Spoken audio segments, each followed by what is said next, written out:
our next presenter, Rob Howard. Excellent. Thank you, Amini. As you see, Amini put it in there a few times. Our co-host, Mel. Can you just stop screen sharing? Yeah, sure. Sorry. Okay, thank you. Yes, Mr. Howard is here. Also want to give shout outs to nice TESOL people, Miss Ching Ching. She's been doing so much to help. Miss Monica, Miss Melba, everyone you see, Miss Melba, she created the background for us and a lot of those flyers that you have. She's excellent. If you need to something like that, contact her. Next, oh my gosh, this guy, I met him the other day. Nice guy, Mr. Howard. Is Mr. Howard here? Do we see him? I am here. He is here. I had a great conversation with him. Was supposed to follow up with him shortly, but my identity was hacked last week, and thousands of dollars are gone. I'm kind of in shock, but I'm still here. Today, Mr. Howard. We had a great conversation last time, his last one. So I have a lot.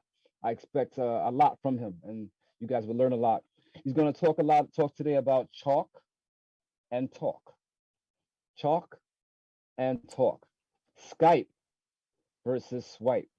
Wow, got the rhyme in there, got the hip hop inside of him. The need for proper training of teaching technologies. Mr. Howard is he's well known because of EFL talks. You might have used it or you might have heard about it. We have him to thank for that. Thank you for that. He's the owner of Online Language Censor and the managing partner of Business Language Training Institute, an active EFL communication skills and business English facilitator. He trains teachers to build their own freelance businesses. That means I have to get at you later, Howard. Help me build upon what I do to make some to sustain myself financially. He's also the joint coordinator for the IAT EFL BESIG, the BSIG. He'll talk more about that, I'm sure, if he has time. He's also the online and video coordinator for the Visual Arts Circle. Busy guy, contributing a lot to the field. He's also authored and co-authored several books for EFL. He's a co-founder of the Independent Authors and of the Independent Authors and Publishers organization. He's a worldwide speaker on online teaching, technology, continuing professional development, business development, and image presentation, and the founder of EFL Talks. As well, he's a finalist for the 2016 British Council's Elton Award for Innovation and Teacher Resources. Without much further ado, everyone, here is Mr. Rob Howard. Well, thank you so much for that. I'm tired listening to everything I do. I think I need a break. I love your titles also. Well, I did it for you, Derek. I know you like the hip hop stuff, so just for you. Great. Well, hi everybody. It's an honor to be here, and I feel like I'm sandwiched in between some great speakers: Vance, Nellie, Hannah, George is here, Doris. It's all my EFL talkers are here to support me, and Amani too. And thank you so much for having me. Let's see if I can manage to talk in only a half an hour. So here we go, real fast. I've been teaching English for 21 years, 16 years of that online. And I've accumulated quite a few hours when I figured it up. And I started figuring this: if you are a COVID online teacher, if you're teaching about 20 hours a week, you've taught about 1,000 hours. Congrats. If you teach 40 hours a week, you're up to 2,000. Me beat you. And Nellie, by the way, has definitely beaten me. So Nellie is my mentor also. And what I'd like to talk about is going back to chalk and talk and getting away from Skype and swipe, or what's even worse is what we have now, Zoom and Doom. Now, let's go back to 1801 when technology was the blackboard. And we've come far from the blackboard. And here's some samples of what we're seeing today. We're seeing people using Kahoots as a teaching tool. For instance, take a look at this. Here's a question for you can answer on Kahoots. No, I'm kidding. I'm seeing it used. It's good for review, good for quizzing. Is it an assessment tool? Is it really good for presentation and new material? No, just like, do we start a class and use this old dictionary, you know, the picture dictionaries that we had when we were kids, teaching one word at a time? It kind of reminds me of the old days. I don't know if any of you are old enough to remember this Dymo label gun that you had to sit there and you had to click one word at a time. This isn't the way to learn English. Now, some quick numbers. In Harvard University figures there's over 1 million words. Oxford Dictionary, 600,000. Oxford Dictionary says there's 171,000 in current use. Most adult native speakers use 20 to 35,000 words. And speculation has been said with a few studies that you only need 3,000 words to communicate. So, with technology today, let's take a look at what's happening. Nesse vídeo eu quero falar com você sobre duas palavrinhas que são diferentes, mas a gente pronuncia da mesma maneira. São elas o bear e o bear. Vamos começar aqui primeiro pelo bear, B-A-R-E. Esse aqui tem sentidos completamente diferentes, então vamos observar cada uma em contexto. Vamos ver primeiro o bear como nu ou descalço. Enough of her. This is what we're seeing now with technology. Oh, somebody's got an open microphone and they're typing very loud. Could you mute your microphones, please? Thanks. So, you know, there's people doing this and teaching online this way, and people are actually learning English or trying to this way. Congratulations, they only have another 2,998 words to go. But take a look at what's happening with technology. What we've basically done is taken the course book and we're coming up with these fancy things. Let's slide the words around and put them in order. Okay, that's technology. Let's take these words and put them in the right order and put them in the right category. This is considered technology. Let's sit here and draw lines between the words which automatically move. This is technology. And better yet, let's do the gap fills and move everything around and fill it in. Well, you know, we're not needed to just do swiping apps. And you just heard a lot about, you know, learning in the cloud, students being able to teach themselves. If students could really learn using these swiping apps, why do they need a teacher, right? Oops, well, oh, you got hacked, Derek. I think somebody hacked my thing here. I seem to have something weird going on. I don't know what's happening. No. Oh, wait, she had a pretty smile. Oh, well. Oh, I know what happened. Congratulations. I'm kidding. We've made a new marriage between gap fills and Tinder. This is not educational technology. This is tech for tech's sake. Now, swiping is indeed engaging. And the thing is, though, there is no evidence of any retention with these programs that are being used and the way the technology is being used.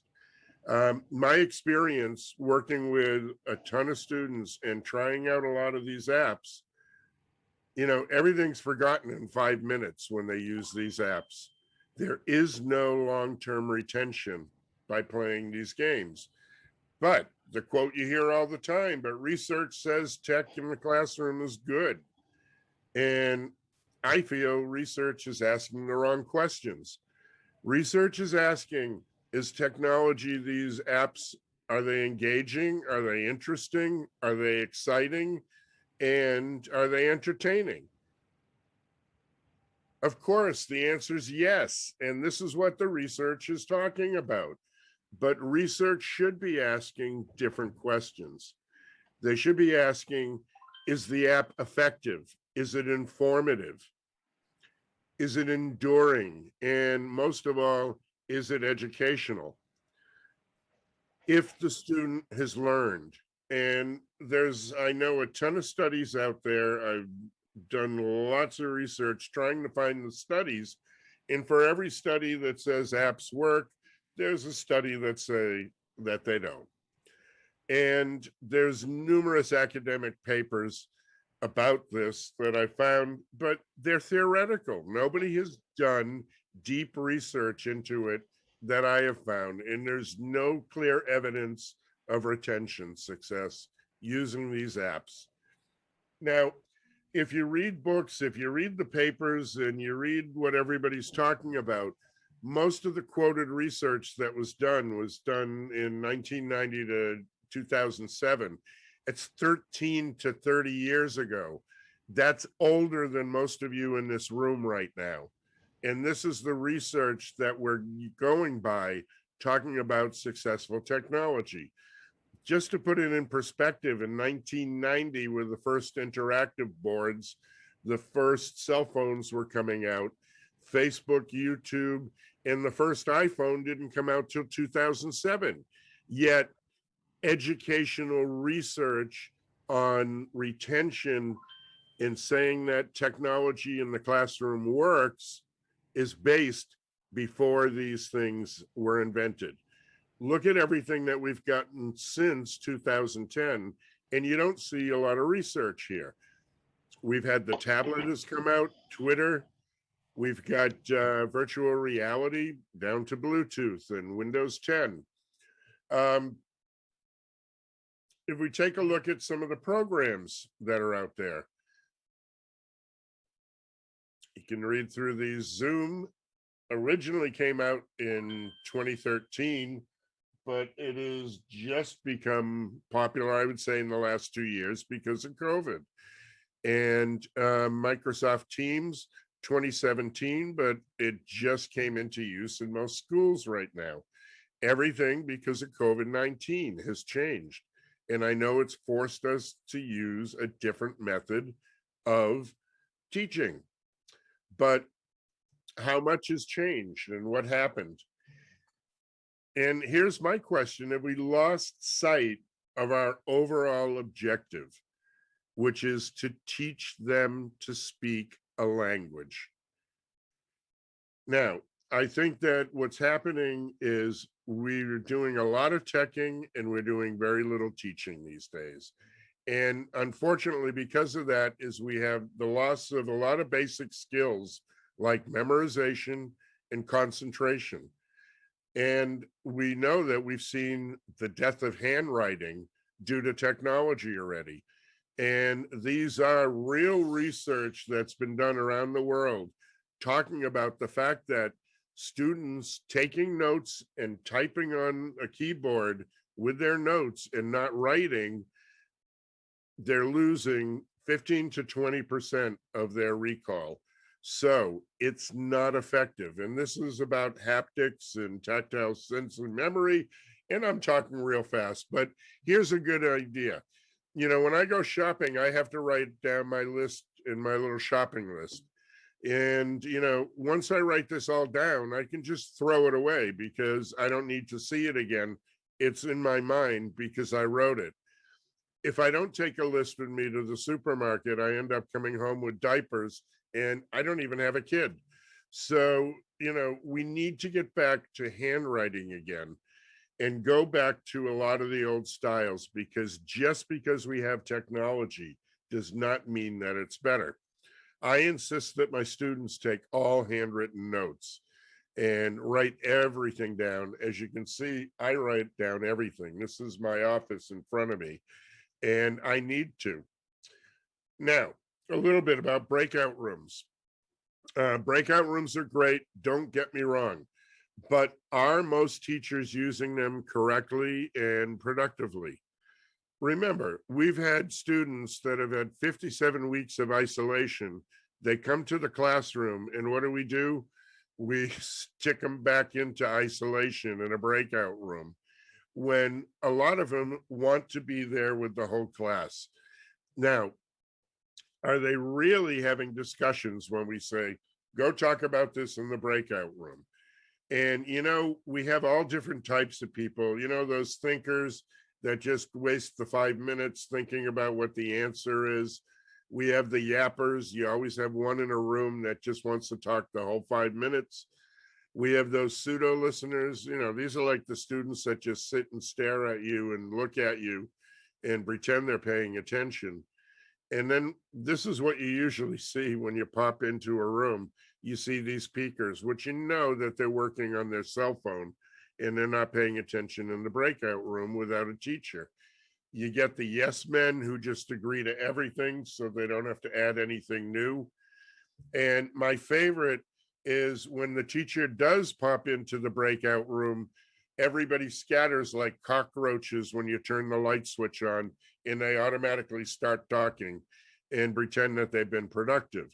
Now, breakout rooms are good, but you have to give something that is task-based, and there has to be a result that comes out to get them to productively use the time they're in the breakout room without supervision.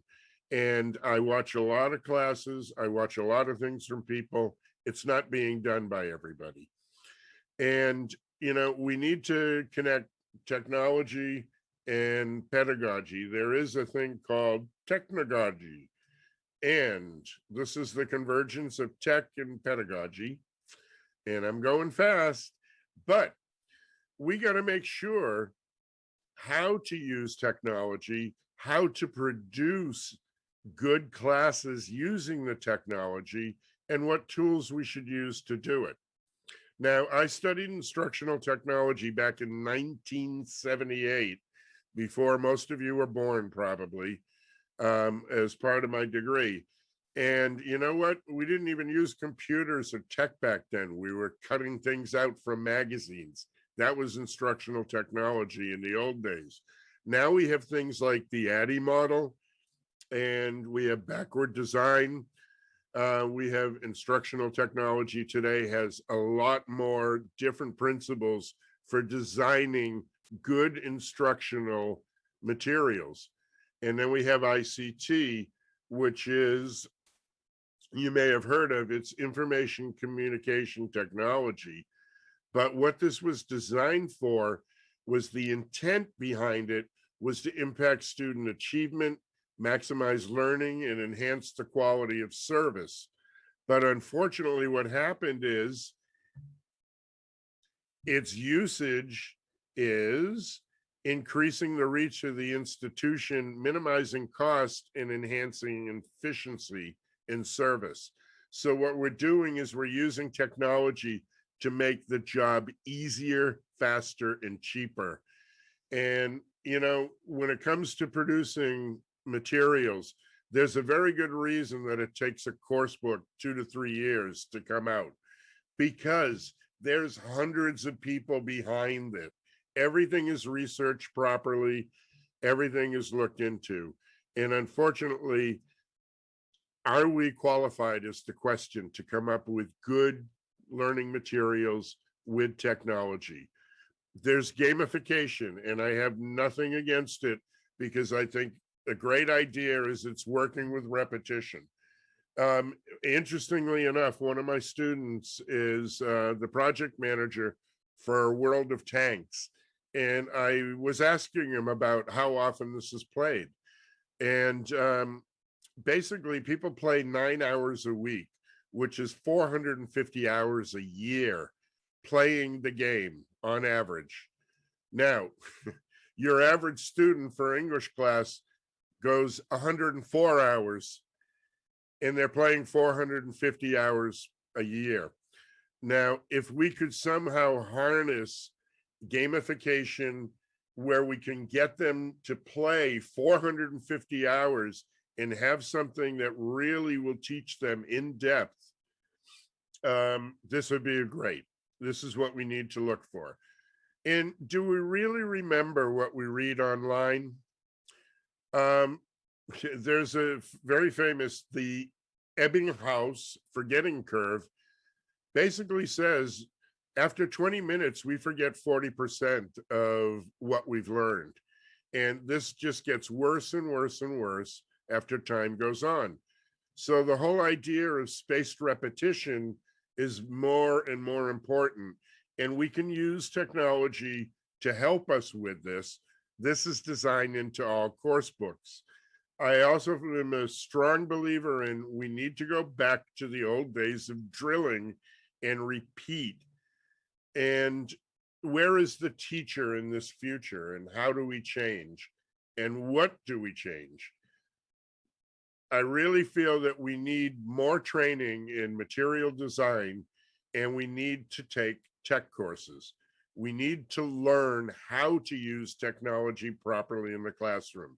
We're great teachers, but we're not using the tools correctly.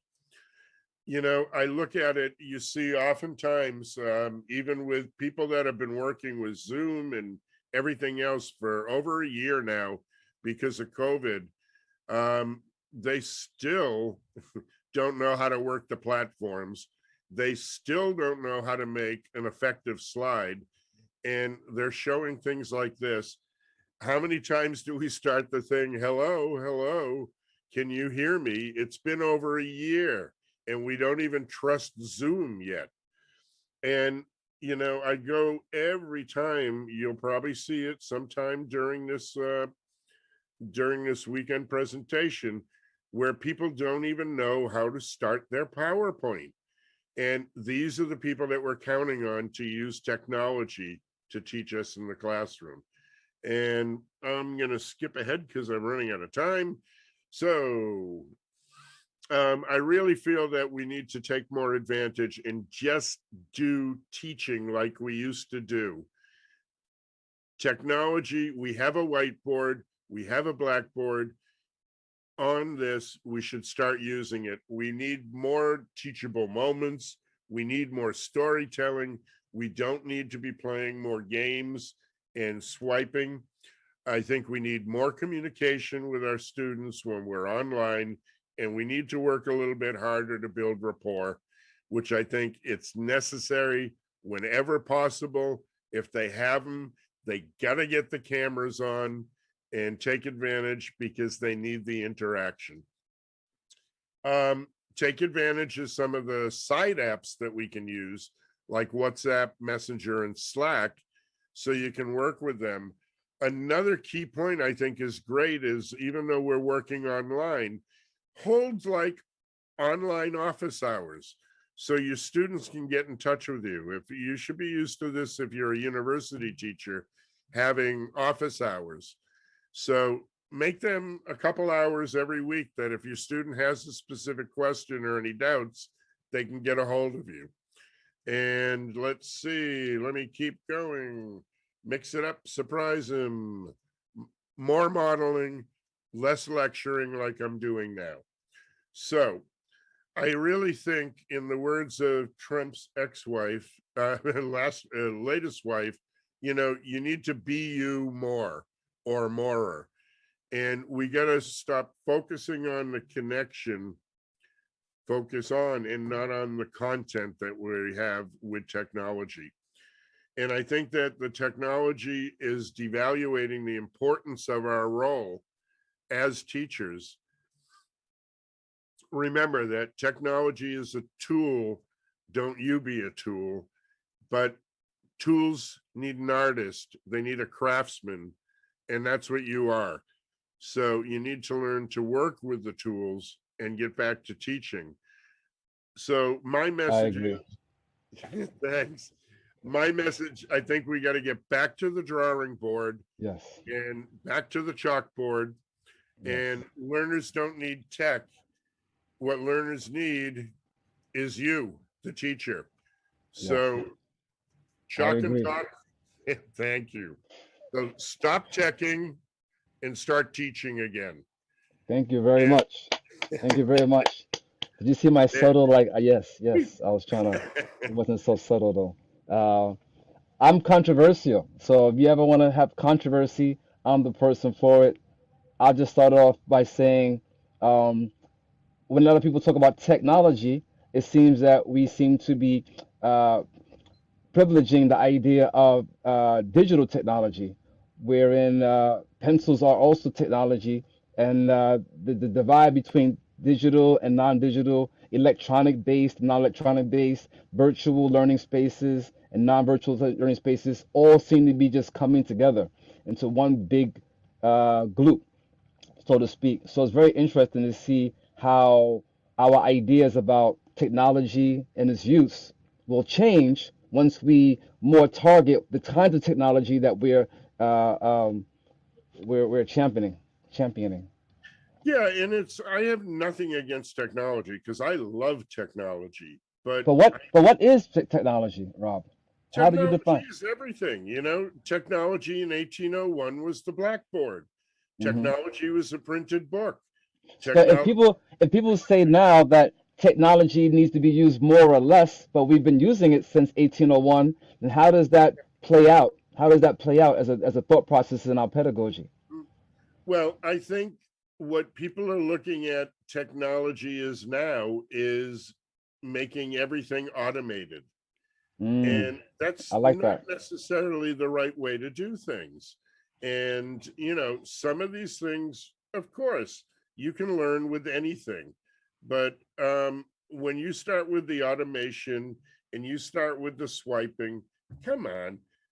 If you look at some of these swiping applications, they say put the words in order. Now they always put a capital letter for the first word in the sentence. The student knows that it goes there. Come on, how stupid do we really think they are? And just drawing lines like we used to do in the course book, at least they put some thought into it. Now, once you start moving 3 or 4, the student's just doing process of elimination. They're not thinking, they're not learning, and they're barely reading. That's not the use of technology that I think we should be doing. And I just think we should get back to teaching. Hmm. Technology for me is this. I got a camera, I got a mic, you're listening to me.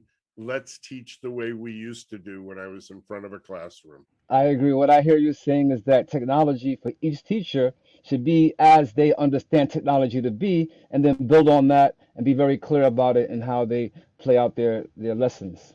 That's Yep. amazing. Thank you. Someone else asked, do you believe in focusing on teaching or learning?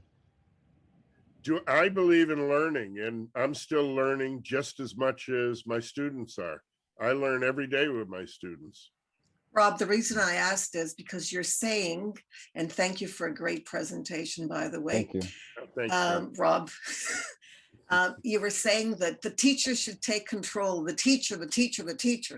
And, Mhm. it kind of made me think, well, Rob believes in the teacher lecturing. And then you said, no lectures. So I think that maybe the Yeah. word teach and teaching is not the right word. Yeah, maybe not. There's got to be something else. It's very confusing. 1 minute. It's guiding, it's facilitating, which would be better. And when I say the teacher, I mean it from taking it away from the machine and I should say, give it back to the person who's facilitating learning. And it's just easier to go teching to teaching. You just have to add an A. So that's why I keep saying teaching. And I love your background, Nellie. Thank you so much. Do you? Thank you. Yes. Thank you. That was a great comment. Thank you so much. Any other questions before we continue? I No. just want to thank Yes. you for, this is a tech conference and they knew beforehand I was anti-tech on this. So thank you for letting me. I'm not anti-tech. No, you're not. I think it should be used right. And Nellie knows me.